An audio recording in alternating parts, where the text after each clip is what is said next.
Welcome to Alpha HPG. This is Heath. Currently live from Tasmania. Currently on holidays.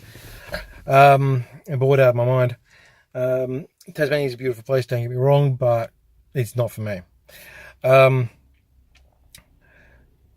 We are going to get some point costings very soon.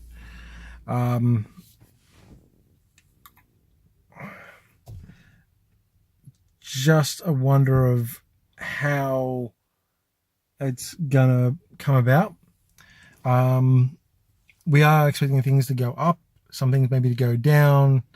But I think the thing that a lot of people are not sort of acknowledging or willing to acknowledge is the fact that we're going to see slot changes. I personally believe we'll probably see a big lot of slot changes.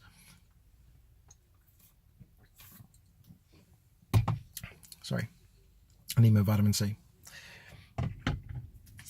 And it comes down to a lot of balance. What do you do when you've got a ship that is pretty much point costed pretty much right, and the upgrades you're going to have for it don't make, like, they're pretty much costed right as well? What do? You change the slots to lower its efficiency a little bit. I think the biggest one here in this regard is probably Boba. It will affect the rest of the ships, but there's ways around that. Now,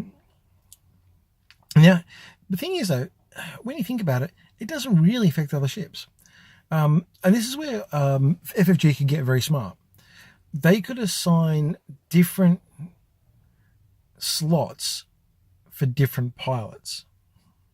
And it's something I'm surprised they actually haven't decided to do already. I mean, generally speaking, your ships are more so based on just on the platform, and then you have your EPTs thereafter, whether it's a high enough skill level. But I really think this is a situation where they could realistically make a change and just change maybe Boba. Just maybe tweak him a little bit. Pardon me. Drop the bomb slot. I've been saying it from day dot. And I feel, personally, that it's probably the best way of making him a little bit less efficient. It doesn't break him, but it makes his points value probably a little bit more worthwhile compared to what he actually is. The other one who I reckon probably could handle a slot change is probably Redline.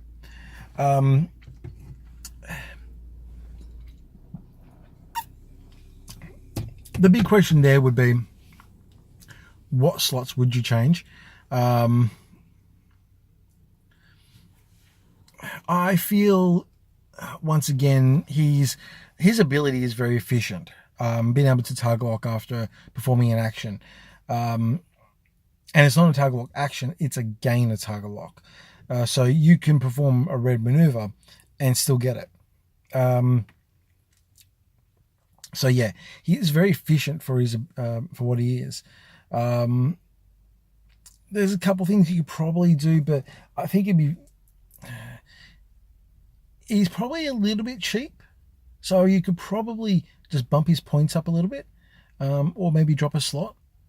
But yeah, it's really one of those things where you don't want to sort of upset the apple cart too much in regards to him, but it is possible. They could drop one of his missile slots or one of his bomb slots. Not many people use him, but it will balance the points out a bit more because each slot is point costed.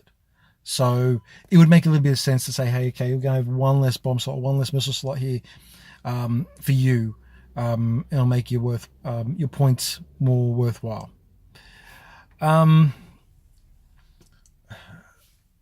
Let's look at probably the other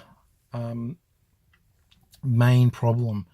And I use that word very loosely here in Xwing at the moment for Imperials, and that's for Whisper.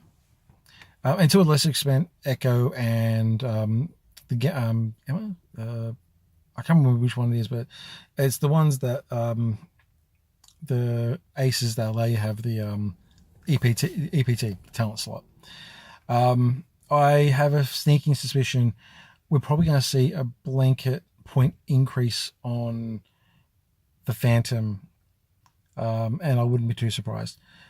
Duke on the Phantom is horrendously broken. The fact that you're basically getting that evade almost for free, and then that allows you to have that for Duke, is incredibly strong. And the only way to sort of get rid of it is to force your opponent to actually perform an evade, to actually use it.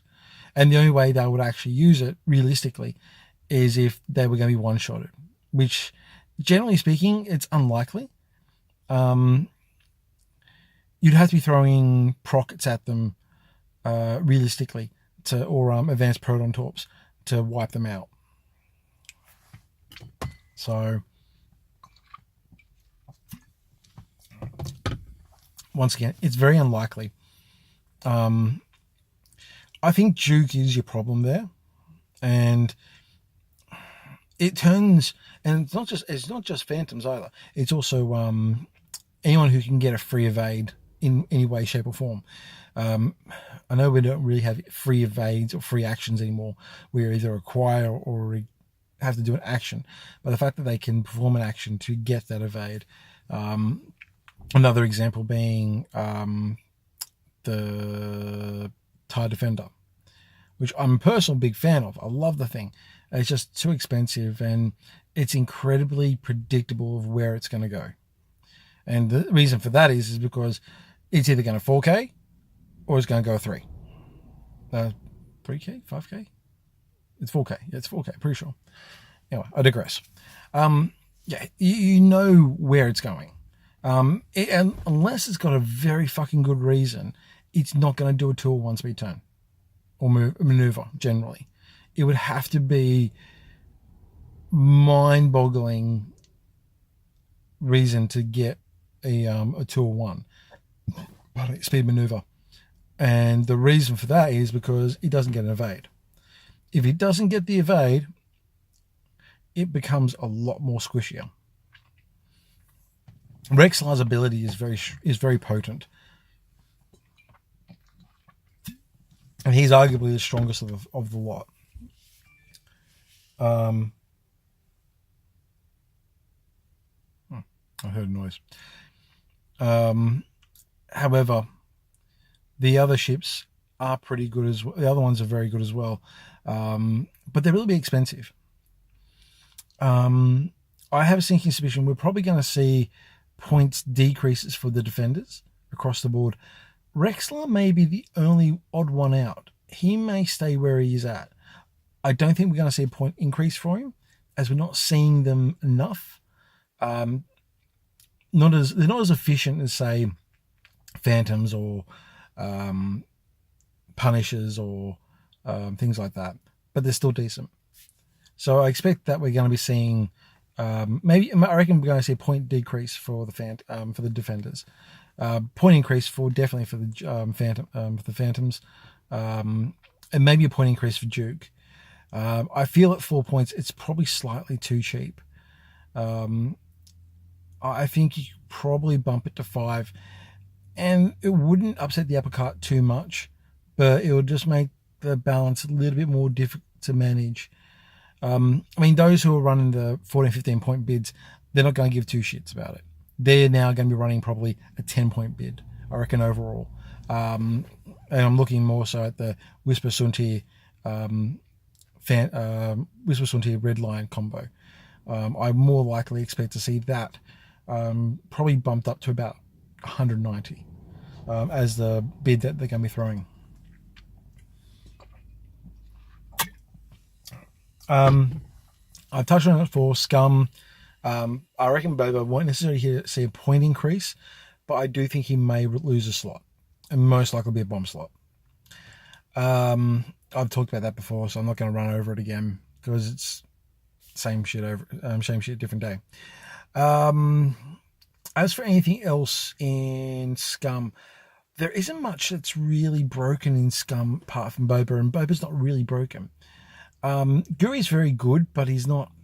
Like, a very good player could do a one shot and wipe a lot of people out with that, but he's not incredibly overpowered. I feel that he's more likely it's going to be a case of they'll probably just leave it be. What else? Marauder. I reckon you're going to probably see Marauder bump up to probably 5 points. And Handgunner is probably going to get jacked up to probably 5 or 6. I can't see them jacking it up too much at the same time, but they will make it a little bit more expensive for sure. They're both very, very solid cards, and combined it just becomes a little bit of a problem on Boba, but not terribly so. I think bumping them up to 5 each, it gives a little bit more balance. Rebels. There isn't really anything in Rebels that you really can say is worth a point decrease at the moment. You could argue Wedge maybe, but he's not really. Dash, he's probably a little bit too expensive, but then again, what he can do with Rourke,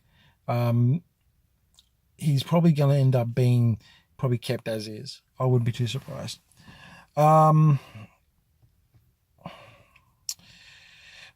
The only ship I could probably see that may get a points increase, if anything, is probably going to be Jan. Her ability is very, very strong, combined with particularly the main culprits in Rebels. We're talking here Wedge, Luke, Thane, Dutch, Han, Dash. Dash could get very, very scary with Jan, but you also pretty much got nothing left on points to spend. So yeah.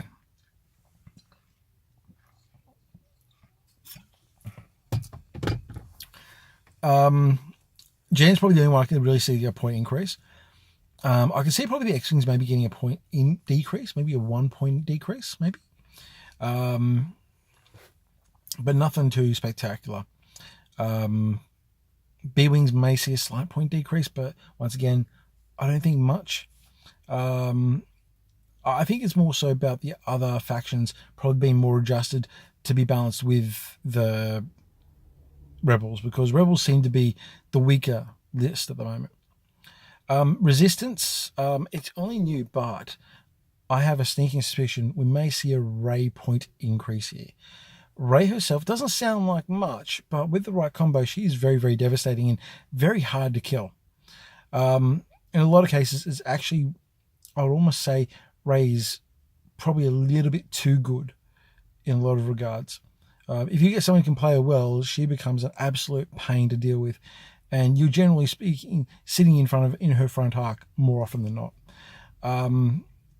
Either see her point increase up, or maybe Rose and Finn getting a slight point increase up, as they work well with several of the other Y1300 cannibalized ones. The Poe is, part of me wants to say Poe's expensive, but he's not really. He's actually probably borderline, probably okay. I couldn't see him getting a point increase. He's good, but he's not, oh my God, amazing. He's very, very solid, but I don't think he's worth a point increase. What else? The A-Wings. Pardon me. Compared to their Rebel cousins, they are very efficient. And if any Resistance ship is going to get a point increase, it's probably going to be the A-Wing. It's not going to be by much. You're probably going to be seeing a point increase at max, maybe 2 for some of them, but generally I think you're going to see maximum 1. And it's just to sort of balance it up a little bit and give it a little bit more. It's like, hang on a second. Do you want to go this way or do you want to go that way with them? And I think a 1 point increase across the board probably make that decision a little bit harder for you. First order. Yeah, it's the Thai FOs are good, but not hideously broken. The Thai SFs are solid. Maybe a point or two cheap. With the SF Gunner, they're solid, but it's a little bit of a 50-50. I would probably say, I'm going to make a call. I'm going to say, look, probably they won't get hit, but if they do, don't be surprised. And if they do, it's probably going to be maximum 1 to 2 points across the board. QD is very strong. Either if you take afterburners or fourth shield, which most people do, she's very, very strong. Very strong. The Upsilon is probably going to stay the same. Kylo is not as good as people have been saying. Yes, he's very good, and if you have a choice of initiative or not, and you take second place player, which is the right thing to do if you're running Kylo as your primary attack force. If people are running PS6 or PS7 ships, Hello, Null, Quick Draw, Midnight, Wedge, so forth and so on, Kylo loses his shine. There's been a build going around where it's either Tennyson, I think it is, or Tavson, and basically Supreme Leader Snoke. So you can basically get the bid, and basically go, okay, I'm going to see what you're doing next, and show me your dial, so you know what they're going to do. The problem with that is by that time you've already placed your dial. So yes, you can predict a little bit better what they may do. But the thing is, though, once you've already maneuvered to where you're going, they can still maneuver around it. And so in essence, it's actually a very weak combination. It'll probably do well, but it'll throw a few people off. But the reality is, as soon as you hit Kylo,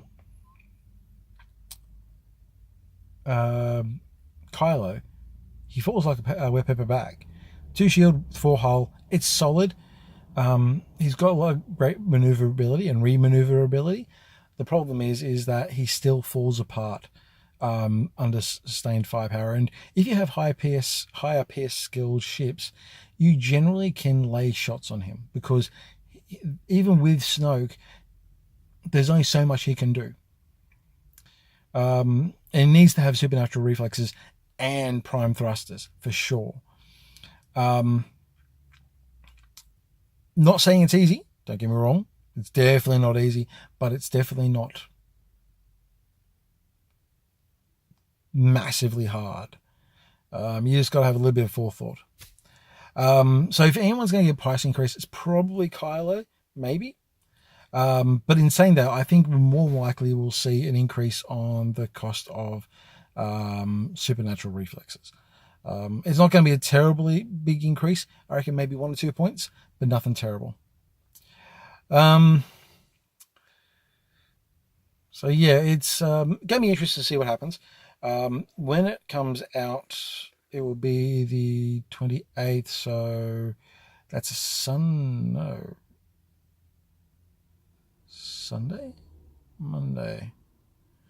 Let me have a look. I'm sort of time zone literate at the moment. It's the 16th today, and it is a Wednesday. So that means we're probably so 10 days from now. What is it? Thursday, Friday, Saturday, Sunday, Monday, Tuesday, Wednesday, Thursday, Friday, Saturday. It is a Saturday. Straight day weekend. 26. Oh, okay, must be making a long weekend. Okay, bro. Must be Sunday. It's gonna be Sunday. Because I know Monday is 29th, so it must be Sunday. But anyway, look, I digress on that. Doesn't really make much of a difference. We will when the points come out, I'll make a video on it, and we'll discuss it and go through there and see what we come up with. I'm probably banking there's probably going to be a lot of upgrades that are going to either see point increases or decreases. Proton Torps are probably your biggest one. They're probably going to see a point increase, if anything.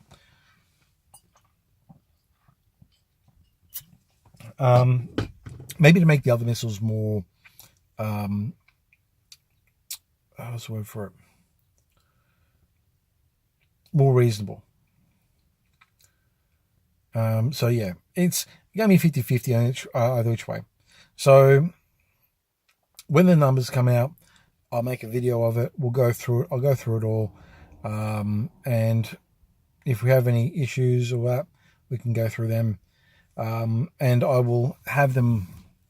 I'll have a little article on it as well on my website at alphahpg.com at that point in time as well, detailing the points changes and probably impacts it's going to have. FFG could surprise us and go, oh, I'm not going to modify this, that, or the other. It won't be too surprising. But it all depends on what they're actually basing the data off. They have said just on the builder, but the builder could be gamed. So let's wait and see.